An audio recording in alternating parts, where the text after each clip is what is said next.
Continuing verse 15, I will give her her vineyards from thence, and the valley of Achor for a door of hope. And she shall sing there as in the days of her youth, and as in the day when she came up out of the land of Egypt. Valley of Achor technically means the valley of trouble. It's mentioned 3 times in the Bible. It was a valley. It's actually a literal valley near Jericho, so called because of the trouble in which the sin of Achan caused Israel. They were attacking Jericho against God's will. Achan there was sin in the camp, so he had a miserable defeat. They discovered it was because of Achan's sin, which once they corrected, things went better. The valley of Achor then became a proverb of that which caused the trouble. Now here, Gomer proves faithless, but just like Israel proves faithless, but God proves faithful. And Joshua 7 is the origin of that.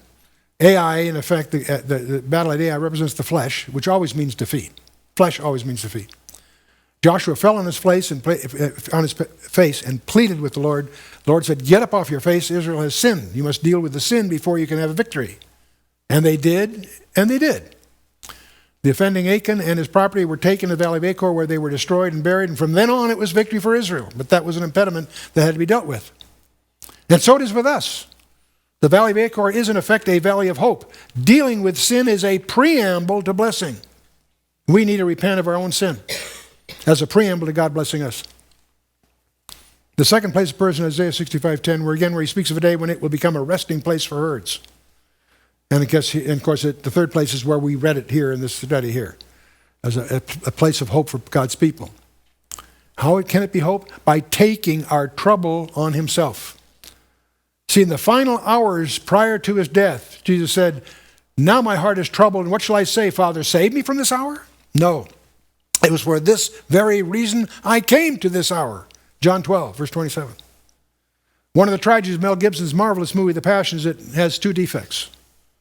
The first defect, it creates the impression that the crucifixion was a tragedy.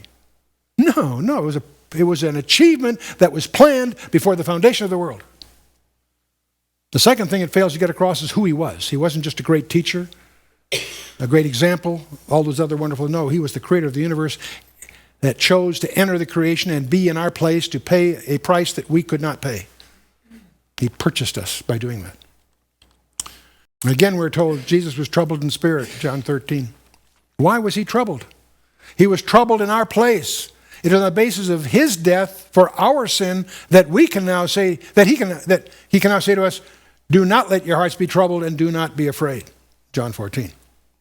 Continuing then, verse 16, it shall be in that day, saith the Lord, that thou shalt call me Ishi, which means husband, and shalt call me no more Bali. Ishi means husband, Bali means my Lord or master. They had been tempting to place the Lord on par with Baal, confusing the term, if you will. And as I mentioned, Baal in various versions is pictured, in Canaanite worship in many different ways. Bull-like helmet in one case, wielding a thunderbolt and a spear, sharp point. Those are just the way he is associated with Mars in the literature, god of war throughout the ancient myths and so forth.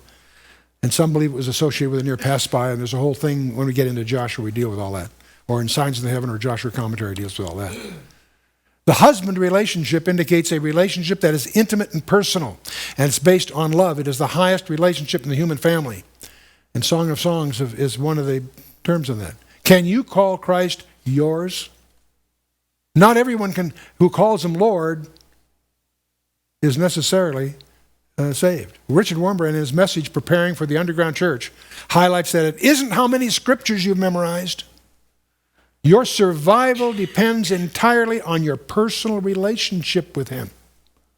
Is he just an intellectual concept? Is he just something that you intellectually give assent to? Or are you in love with him? Do you spend time with him every day?